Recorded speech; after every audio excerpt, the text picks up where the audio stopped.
Welcome to Brain Wellness, the podcast.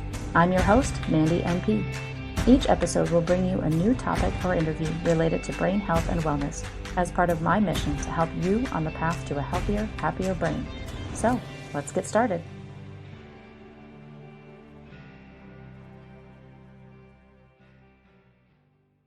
Hello, everyone, and welcome back to another episode of Brain Wellness, the podcast. My guest today is Harris Eddie Hill. Harris is an out and proud non-binary podcaster, best-selling author, and founder of Bulletproof, a platform supporting other unique people to become resilient and bulletproof so they can enjoy their lives despite others' unaccepting attitudes. Harris has survived and overcome trauma, unaccepting family members, cancer, abusive relationships, and mental health challenges, yet has found their way to emotional freedom and is now passing that gift forward. Welcome to the show today. Hey, Mandy, thank you so much. Yeah, and I love accents, by the way. So please share with our listeners where you're from. I'm from a county called Hertfordshire in England, and it's one of the home counties, which for history nerds, they're called the home counties because they're the counties that surround London. Okay. And the idea is that the posh people and the factory owners would live in the home counties and commute during the week to their factories in London, which was a dirty, smelly place originally. Sure. So that's why it's called that. Very nice, very nice. Well, I have a little bit of my Minnesota accent here, so that's where I'm recording from today. So thanks for joining us across the world, across the pond, Pleasure. I say. Yeah. So my first question to everybody usually is, what is your story and why does brain health interest you? So how can you answer that one for me? I think I find it really fascinating, like my journey and my, the thing that's really made the biggest difference to my life has been recovering from trauma, looking at mental health and things like that. And what I find fascinating is that we can look at brains when they're anxious or traumatized and all of those other things, and we see that there literally is a physical difference. Mm-hmm. So this idea, I mean, I'm autistic, so when people use words like, when they use like idioms, I'm already like irritated or think that they're rubbish. But when people say things like, oh, it's all in your head, I'm like, well, where else is it going to be? Exactly. And also, like, it's, your brain is like where you operate from. It's where you live, like more than any other part of you, kind of. It's like it's your base of operations, isn't it? So if you're not feeling great or you've got a long-term issue, then it's going to color everything that you do and feel. Yeah, your brain is in your head. So I tell people that all the time. Whenever somebody says that they've been told something's in their head, I said, being in neurology for 20 some years, I say, well, yeah, it is. It's right inside that cranium. So truly, it is there. Whatever it is, whether it's a circuit problem or a hormonal issue, there's something inside the brain that is what we're controlled by. So absolutely, we fight with cardiology all the time because cardiology likes their pump. But there's not emotions involved in that. It just pumps regardless. Your brain can stop and your heart will keep pumping. But it's our brain that makes us who we are and what we are and tells us what we're doing. So, and then we get to the mental health part of it. And there are so many factors that come in. And I always joke that there's a fine line between psychiatry and neurology. So the mental health part of it and the brain health part of it. And I've tried to stay on the physical brain side for so long. But I came to realize at some point that the mental health just comes along with it. So we have to address the mental health in order to make the full person healthy. Yeah. Yeah, 100%. Like I'm very much a believer that all care needs to be holistic. And I know that, if you're part of a health service that's stretched, as I am, and maybe you are, and we've got limited time and limited funding, and ultimately we want to kind of either help people to recover, or we're trying to prevent them or slow them from dying. Or I'm not medical within the health service, but I support people sometimes in those situations. It can be, I think all of those limitations make a holistic approach more difficult. But I feel like if we're able to kind of facilitate that in some way, then actually the outcomes are always better. What do you do in the health field? I'm a health and wellbeing coach. So Mm-hmm. I work as part of a primary care network in London. And the primary care network is basically like a group of GP offices, surgeries, as we call them here, GP surgeries. And I oversee 4 GP surgeries. So I'm the only health and wellbeing coach across 4. And I think that gives me a potential pool of like, trying to think, it's like 40 or 50,000 people. Wow. I mean, a lot of those people don't attend, and like I do have a waiting list, but it's not even a fraction of the potential pool of people. Okay. But yeah, I basically get sent people who are, either they've got a new diagnosis or they're coping with managing their health. I get some diabetics come through who are maybe not as emotionally engaged with, wanting, they might be resentful of a health condition and or not really know exactly what they're supposed to be doing. So I'm not a nutritionist, but we talk about healthy things, and I try and help people to kind of connect to their own wisdom and their own version of problem solving, which is going to be better than what I suggest. And also support, a lot of people with like anxiety and depression. I've got some trauma survivors in my practice at the moment. So I see a really big array of people from all different backgrounds, and as you probably know, London's very multicultural anyway. So yeah, that's I think one. Sorry, that's I think one thing that's kind of similar across the world is that we all have issues that we need to deal with, and so many people are not happy with their medical diagnoses, and they don't want to admit to them, and it's very easy for them to get disillusioned about the healthcare system, not trust the healthcare system, and it makes it even that much more difficult to try to coach them through anything. Yeah, 100%. And I think it's coming to that, coming to them with this idea that yes, they have agency, but investigating kind of what's underneath, and if we can deal with what's underneath, and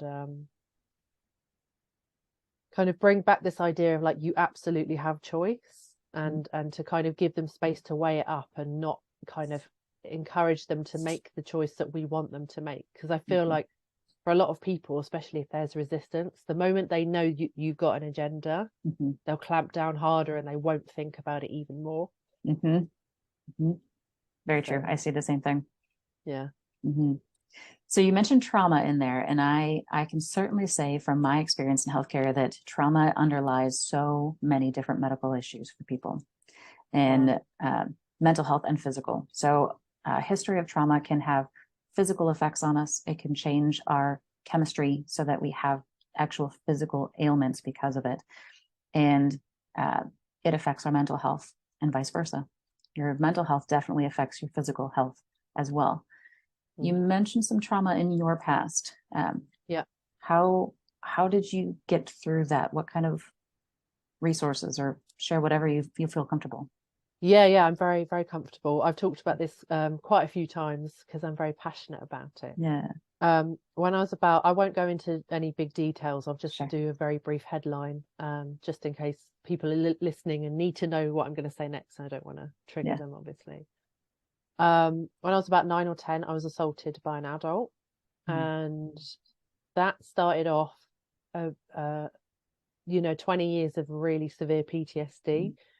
So even though like my mindset around it was quite balanced, I think, and quite like, well, it was unfortunate, it happened kind of thing, it didn't change that within me was this really, I guess, like easily triggered and really severe PTSD. Like I'd only have to read by accident like a news headline and I'd be gone, like completely gone. There was one time when I saw a news headline, I was in my car parked in the car park of a supermarket, Mhm. and I was gone. I had to lock the doors, and I, was like crying, sort of Mhm. absolutely lost it. I was Mhm. really not okay. And I was in and out of kind of, doctors and counselors and stuff, and like, no offense to them, but they were bloody useless. Mhm. Nobody pointed me in the right direction ever. And then when I was about 29, so it was just about 20 years after the incident had happened, and during that time, unfortunately, I'd had other similar incidents in my teens, and then again once more in my 20s. Goodness. And I had ended up in a relationship with somebody who was quite a safe person. Um, she wasn't quite as emotionally available as I had hoped, and in the end, we ended up not being compatible. But she was definitely safe, and that was a new thing for me. And during which time, some anxiety started to come up. Mm. So I went to a therapist that I knew already, like through business networking, and said to her, like, "Oh, I'm having some anxiety. Can I come to see you?" And sorry, I just got distracted. And she said yes. So on the first appointment, we went through everything, and she kind of took a history and all that kind of thing. And she said, "What do you want to do about your PTSD?" I was like, "Well, I think I handle it as best as I can, really. What else is there?" And she said, "Do you want to get rid of it?" And I was like, "What?" I was like, "What do you mean?" And she's like, "Well, you can like get rid of it and not have it anymore." And I was like, "Oh my God, can we do that now?" And she's like, "No, we need to do some sort of pre-work and kind of lead up to it and that kind of Right. thing." And I was like, "Oh, okay." So we went through everything and tried to weed out, went through sort of all the big areas of life. And by the following summer, I think it was early summer, we were ready. And I processed it in 2 sessions, in 2 hours. And then Wow. I have not had a single relapse ever again. I've been faced with uh, somebody that I know went to prison for similar crimes Mm. related to children, online crimes. And, obviously that's terrible, but I'm not experiencing it as a victim. I'm Mm. experiencing it as a moral adult, which Mm. is really different, because I was like, if I'm not traumatized about this, what if I don't feel anything? Mm. What if I don't care? And I was like, no. And it was okay. Like Yeah. I could not be traumatized and also like have really strong moral values, and Yeah. just not be completely dysregulated. Yeah. Good for you for finding a person who could help you work through that.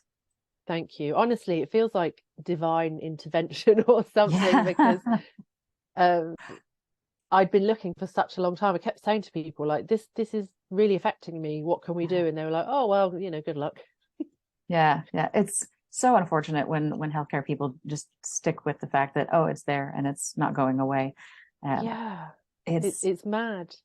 there are ways to work through it. And I interviewed a therapist a couple weeks ago here now on trauma recovery as well. And she's certified in helping people through trauma recovery and doing probably the similar things that what you did with your therapist. And it was fascinating to have the conversation with her about how you can actually get through that. She had an experience of trauma as a young person as well, and she had to recover from it, went through significant PTSD, and she went to her own therapist before she was a therapist and decided that they were able to work through it. She said, I talked through it. I did talk therapy. And she said she was able to process it and baggage it and carry it through life. And she never actually got through it. But what you're describing is actually getting past that PTSD so that you Yes, it's can, it's like it yeah, didn't exist. that's Honestly, like, amazing. well, this is part of the reason that I'm so passionate about it, because I meet, like, trauma is just such a big thing. I think to some extent it's just part of being a human being, and Mm-hmm. all that sort of thing. But it's honestly a crime to me that it's not promoted, that it is possible to like Hmm. fully heal. Hmm. And it's not like I've forgotten about it, and it's not like I can be really casual or blasé. It's just Right. that it's not alive in me anymore. Like whatever it is that stayed with me has finished, like Hmm. any other memory, and it's Hmm. not alive anymore. It's old. It's become very old. Hmm. Can you describe how Um, freeing that is? Honestly, I think the weeks after I had that kind of trauma processing done, I experienced a kind of expansion in my brain as if I had space. Mm. I think I slept a lot afterwards as well, I believe it. interestingly. Hmm. Um, but yeah, it was really odd. It was kind of like I could sit there and be in my own presence more. Like my capacity for being present was definitely increased. Hmm. And I felt like I was able to consider things even that were difficult for a bit longer, whereas before I would have just been like, uh, yes, no, it would Hmm. have, I would have found it too uncomfortable to sit with things. And I think Hmm. over the years, my ability to do that has greatly increased. And um, at the end of 2019, I was traveling and I was with a partner, and he broke up with me and left. And um, that was, you know, I think it was a mutual thing. Hmm. But I basically ended up, I was in Indonesia, like in a coastal town, like on my own, basically, pretty much, and had a breakdown and came home. Mm. And I got in contact with my trauma therapist again, who happened to be training in traumatology. And I said, I'm still a bit wonky. Can you help me? And she ended up, we worked together again, and at the beginning she did a intake and did the history all over again, and she said, you've Mhm. got complex PTSD as a result Mhm. of your upbringing. And I was like, Mhm. oh, Mhm. okay. uh, it was a surprise, but also kind of validating in a way. And so I've kind of been through the trauma process twice, and they were very Yeah, different. For regular PTSD and complex PTSD, they're very, very different. I believe it. Different situations that brought it on. Yeah, and also, from I think if you go through some like a one-off, like a car Yeah. crash or whatever, that might shake your sense of safety, but it doesn't necessarily cause you to doubt yourself as a human Mhm. being. Mhm. Whereas complex PTSD, it can really shape your personality, your responses to everything. You're way more hypervigilant about how other people feel, Mhm. about what other people are doing, what's happening around you, to the point that you honestly like kind of neglect yourself and being Mhm. present within a lot more. Sure. You get Mm. kind of consumed with other people or what other people are thinking, doing around you rather than just yourself. Yes, and I think it also gives you a huge amount of different beliefs about yourself. Mhm. Um, Something. So, if it's okay to mention, I just Yeah. launched my second co-authored book, and it was all about um, people of my generation. I'm in my mid-30s, of growing up in England during the time when there was basically a don't say gay law Mhm. for schools.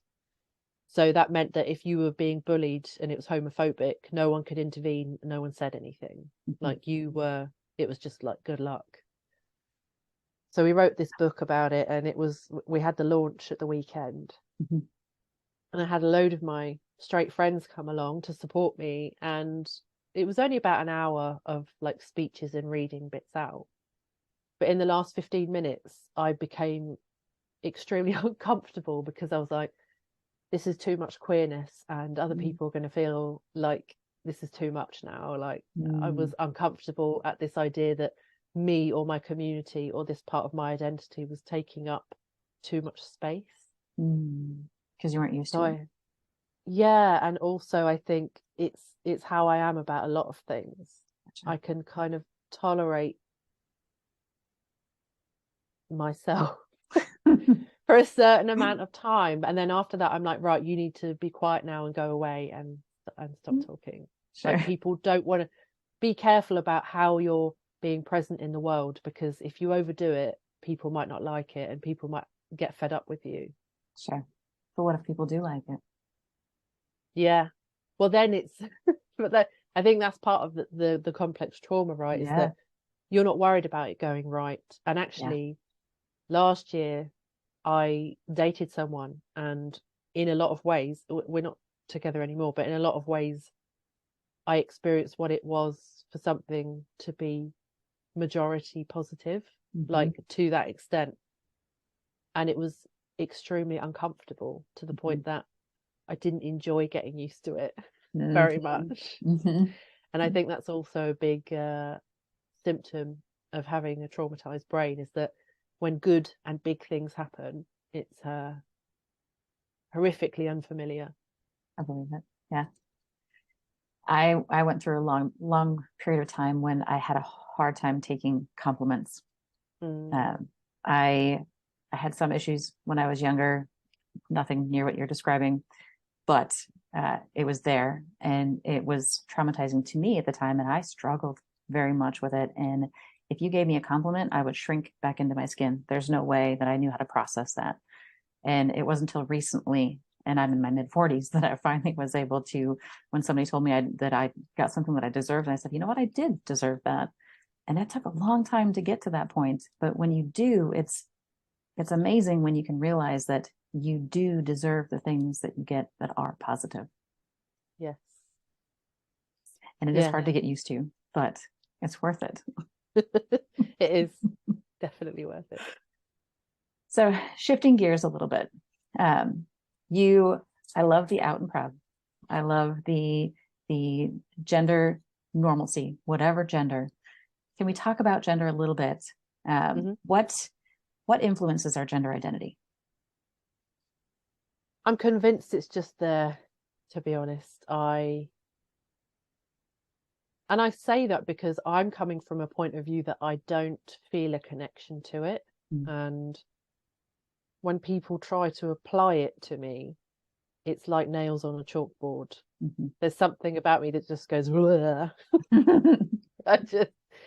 nobody taught me that. I felt like that since day dot, like for as long as I can remember. And it wasn't in my experience, it wasn't in my culture, it wasn't even in my family culture. I didn't have words for it. I didn't even know that kind of thing existed, and yet it was there. And I know that that's the case for pretty much every other trans non-binary person that I've ever met, that it's just in there, you know. And for most, not everybody, but for a lot of people, they knew from when they were small. We're talking like 3 or 4 years old. I'd say from those that I've known as well, it's the same. It's not a choice that you make.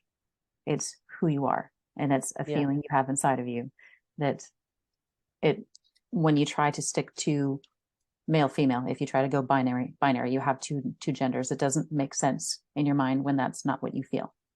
Is that right? Yeah. And I think, I mean, obviously there are many different identities out there, but for me there just isn't one. And the moment that I realized that other people felt the same as me, and that there was a word for it, and that, you know, being genderless was an option, I can't describe the relief that brought. And it was a type and a level of calm that I had never experienced before. And I came out to 2 friends immediately the moment that I realized. And one of them said to me, you know, like, I'm concerned that you're doing this out of trauma. And I said, no, I'm doing this out of joy. And she said, you know, some people, especially with your history with men, might try to defeminize themselves so that they become less attractive and less obvious. And I said, but you know, I'm over 6 feet tall. I've got brightly coloured hair. That's not going to change anytime soon. And if anything, I feel like this will make me louder. This will make me more obvious. So this isn't a hiding. This is definitely a coming out. Mm-hmm. And she was like, well, so long as that's the case, then whatever's fine with me. So I thought, oh, cheers. I'm willing to bet not everybody had the same okay response. Uh yeah, I mean, there were some people who I came out to and had a big conversation with, and then clearly, for whatever reason, didn't compute a single word that I said, and then started being transphobic about other people in front of me. Mm. So I'm not.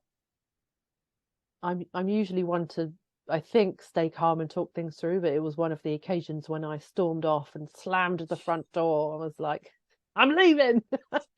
um and there, you know, I came out, I realized I was non-binary nearly 9 years ago, and there are some people I'm still working on. So you were an adult Oh when you yeah, I was identified it. 20, Okay. yeah, I was 26 when I realized, 26 and a half if you want to get specific. And this in February this year I'm 35. Okay. It's almost your birthday then. Yes. Thing. Happy birthday. Early. Thanks. So what was it like growing up as a child and teenager, not knowing what it was that you were feeling?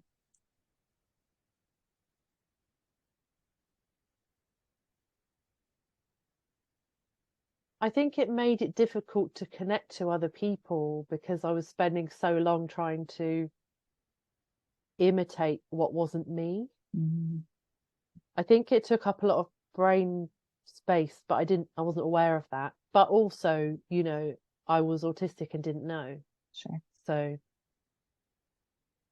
you know, I was already a weird kid.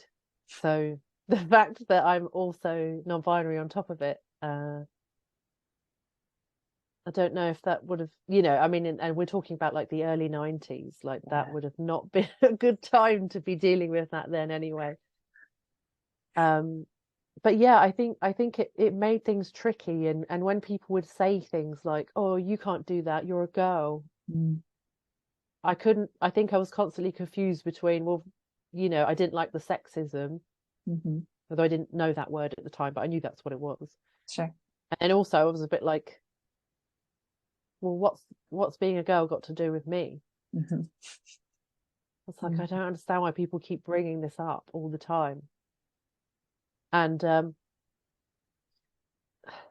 put it bluntly, I felt like a lot of my life, I was like, why is our whole society geared around this idea that everyone knows what bits we were born with between our legs? Like, it's just so weird. And I think, you know, a lot of people from the autistic community, sometimes talk about this idea that we're viewing humans as if we're aliens visiting. Mm-hmm. And I really vibe with that. And so yeah, the whole gender thing and how hung up we are about it. Not that it's not important, and not that, you know, kind of becoming parents and biology and stuff isn't important, but it's just, I just find it odd that we are just so obsessed to the point that like everything is dictated by it, and if you don't conform, or the two categories are not enough, because why would the entire 8 billion planet of 8 billion people fit into neatly into two categories? I think that's silly, not to mention a mathematical like impossibility. Right. um so yeah, I think from day dot, getting to understand this whole girl boy man woman rule and how that all works, it just seemed mental and like maybe slightly perverted. I can see that. And coming from my perspective, I have never felt like anything but a female, except I will say, when I was a child, I was the biggest tomboy. I don't know if that was a term that you guys use in the UK too. but I did all the things that girls were not supposed to do. I climbed the trees, I played in the mud, I ran around with the dogs, I got dirty all the time. I had Barbies, but I would cut their hair, and they never had long hair as Barbies. They did whatever I had them do. And I hated wearing dresses. I hated wearing pink. It wasn't until I was an adult that I actually enjoyed it. So there's a lot of that, I think, that is a commonality as you're just trying to identify who you are, what you feel like, and trying to fit into these molds of girl versus boy when you don't quite fit that mold. It's an interesting concept to try to force everyone into one of those two molds. Yeah, I think so. Mm-hmm. Thank you for sharing that. What are you okay, shifting gears again. So you've been through the trauma, you've overcome that PTSD, you are in a completely different place now. What do you do on a regular basis to keep your brain healthy, to just keep it in the good place that you got to? There's a few things. Firstly, sleep is like really important to me. Mm-hmm. And I only have to have one bad night of sleep to like start to ruin my day and my health. Mm-hmm. Since I prioritize sleep, I haven't been ill. Like in the last 3 years, I got COVID once. But other than that, I haven't been ill, and I generally don't get ill ever. And I think it's partly that. Also, my diet's not too bad. Mostly we have like fairly whole food type stuff. Yeah. And I don't really drink much alcohol. Never been a big drinker. That's and then I think, yeah. Well, I saw a study saying that they looked at people who only smoked weed and then people who only drank alcohol, and that the brain deterioration was much worse for people who drank alcohol. I believe it, especially if you have a history of trauma. Your brain is already trying to overcome so much. It's putting alcohol in it probably wouldn't be a good thing. So good choice. Yeah. And then also, like, I've just learned recently that I have ADHD. So whilst I'm waiting to get medicated, I've started taking some supplements, which has really helped to regulate me and my dopamine a bit more. Mm-hmm. And I've realized that having company with people who get me and are supportive and fun, because I like to have a lot of fun and I'm very silly and like to laugh a lot. So I think, surrounding myself with people who are really positive influences, who are very caring, and we have like a deep, genuine friendship. Is essential. Mm-hmm. And hilariously, we're all ADHD pretty much, or neurodivergent in some way. So between all of us, we can remember things. I've got one friend. Notebooks for each other. It's good. Well, I've got ADHD and autism, and but one of my best mates has only got ADHD, so she struggles with self-organization in a way more than I do. Like she'll get to 9 p.m. and realize she hasn't eaten. So if we go like to the supermarket together, then she tells me the things that she needs and I'll remember the list. And then there'll be like social aspects that I'm not sure how to navigate. And then my friends who've only got ADHD then will support me with the social aspects that I don't know how to navigate. There you go. Yeah. I read once, I can never remember the book. I need to go back and find it again, but you are the sum of the 5 people that you spend the most time with. I've heard that. So if you surround yourself with people who are negative, you will have a lot of stress and negativity in your life. If you surround yourself with people who are positive, you will have more positivity, and you tend to end up with finding people in your tribe that are very similar in your focus on life. And when you do that, when you find that positive tribe, it's so good for your mental health. Absolutely. And I think it's really important as well, just to add some sense of agency and empowerment, which is kind of my bag, which is that you are also one of the 5 people to other people. Yes.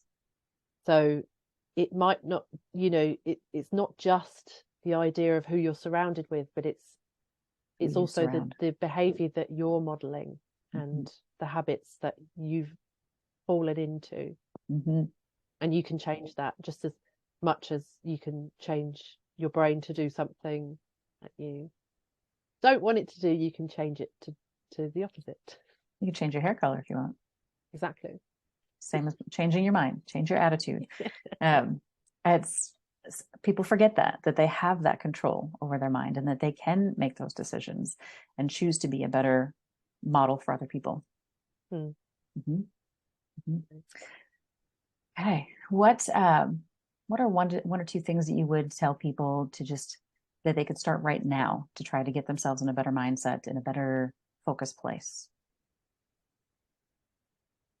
I would work out what it is that you need, what it is that's going to excite you and keep you engaged, and then just absolutely become obsessed with it. So for me, I haven't been able to read a physical book in probably, I don't know, 10 or 15 years, because I don't have the concentration span, but I can absorb audiobooks at a rate of knots, and that for me has been absolutely bloody life-changing. And I've been listening to a new audiobook just about every single month for 9 years. Wow, that's a lot of books. Yeah, I've had breaks here and there, excuse me, but it's a fair amount, and it's given me an emotional education and a mental health education, and all sorts that I otherwise would never have had. Not if I had been to university to study psychology, not if I'd become a psychiatrist, not if nothing. Like you can give yourself the most incredible and tailor-made experience when it comes to this stuff than anyone else could curate for you. So I would find the medium that you find it easy to absorb, and just make it a habit to listen. I have to do it when I'm driving or walking, or when I'm commuting to work, because I have a long commute to work. I have to be doing something else. If I just sat there and just listened and stared into space, I'd be understimulated and then wouldn't hear a single thing that they said. I have the same experience. Yeah. Kind of funny. I do the same thing. I have to listen while I'm driving too. Have you listened to the same books over and over, or is it always a new book? They're mostly new books. Once I know the ending, like, it's very rare that you'll get me to go back. I've got two that are not about personal development and are just properly weird. They're by Dolores Cannon, who was a past life regressionist. So I would say, like, whatever you think about it, it's just fascinating, and it gets me out of my logical brain, just because it's so out there and so weird. So those are the books that I put on a timer when I go to sleep to get me to fall asleep. There you go. Something creative. Yeah, very good. And then I want to talk about what you're up to, because you're doing some pretty cool things. Thanks. What are you doing? What are you working on? Okay, so my second book's just come out. It's called 28. I co-authored it with 27 other people. So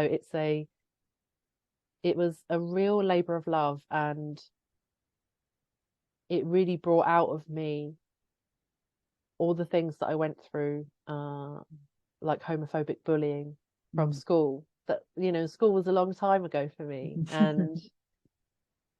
but it's brought it to light, and in community with other people in that same situation, in a way that I didn't know I needed. So it's definitely brought up some old shit.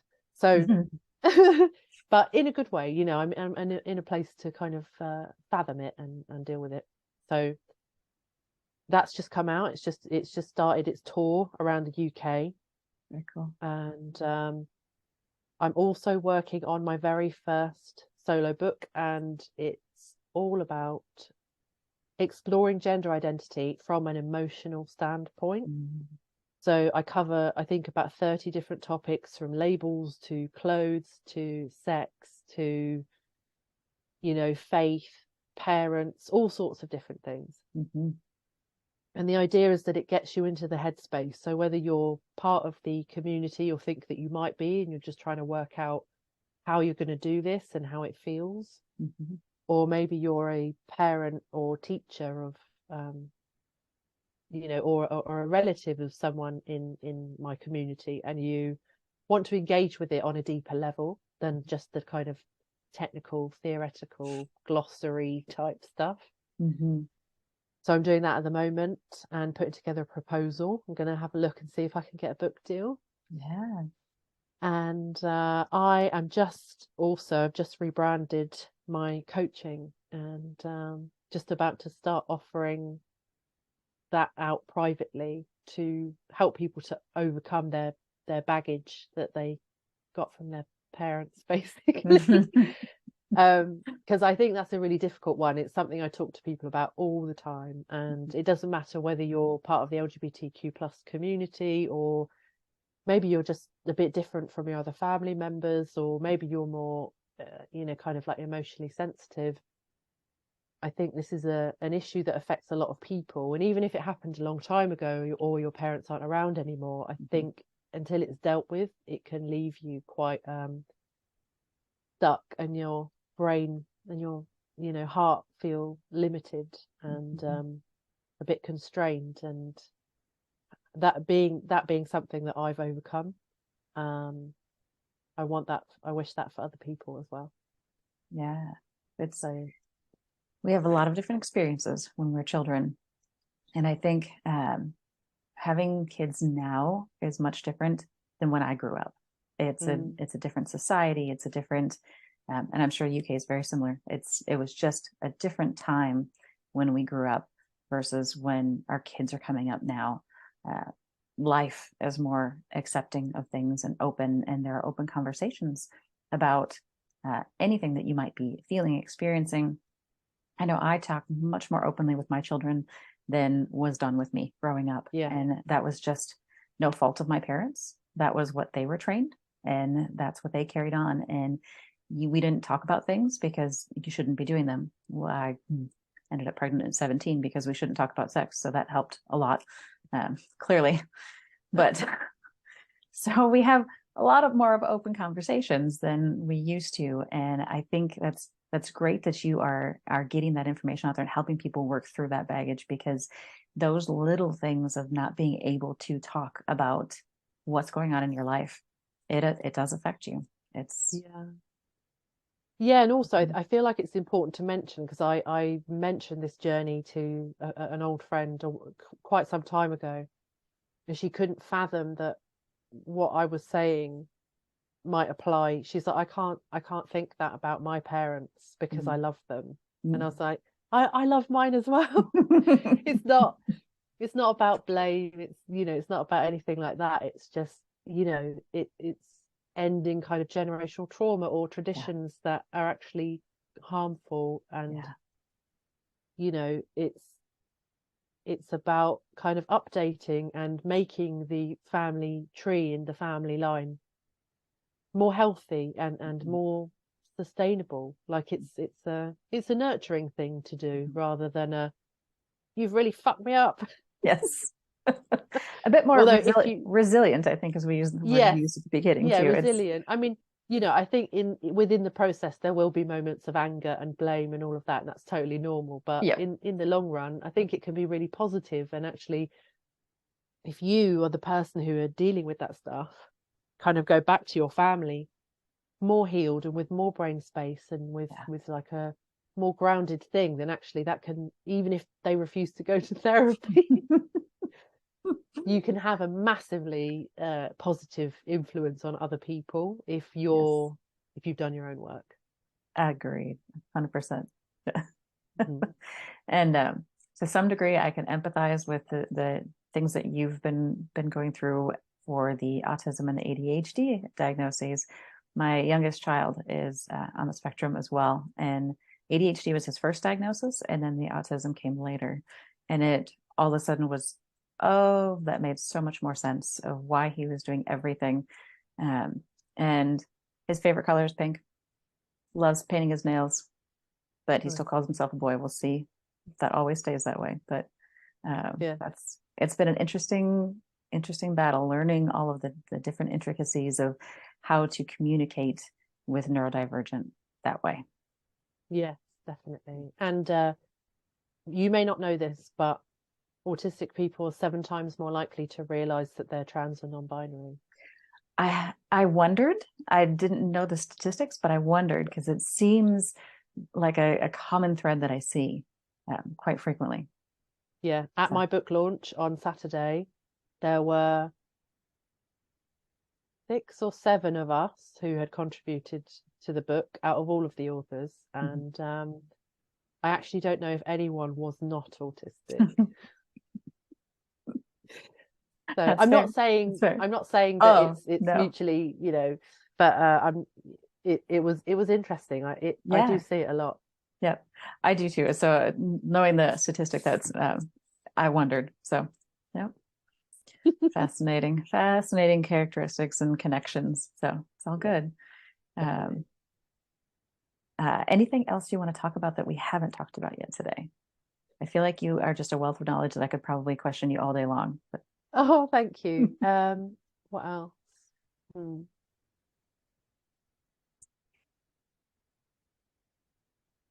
I think the only thing that I would want to add or tell people is that, as I've already mentioned, I'm really passionate about the trauma healing stuff. And quite often when I tell people, I'm like desperately trying to get this idea across to people, like you can heal from trauma, like that, like permanently, like done, in the, I don't know, 6 or 7 years since I had my treatment for my sort of regular PTSD. I haven't had a single relapse, not a nightmare, nothing. Excuse me. And people often say, oh, that must have taken a lot of work and it must be really hard. It must have taken a long time. I was like, no, it took 2 hours. And they're like, oh, well, you're very lucky. And I'm like, oh, is this something that you've tried? And they're like, no, it wouldn't work that way for me. And I'm like, yes, it can. Yes. And not only that, but if you know where to look, or you know the right things, or you can have someone demonstrate something to you once or twice, you can even do it yourself. I've been to my trauma therapist and done some big work, but we've gotten the worst of it out of the way. And now when things come up, I notice and go, oh, I think that's a little trauma there. And then also because I'm trained to process some stuff myself, and I've been through it with somebody, I can now do my own trauma therapy at home in about 10 or 15 minutes and get on with my day as if I just brushed my teeth or something.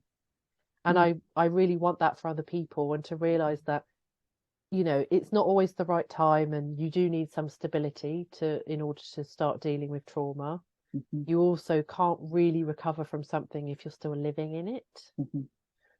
But it is possible. And not only is it possible, you don't have to spend years trying to get there. You don't have to spend like a ridiculous amount of money to get there.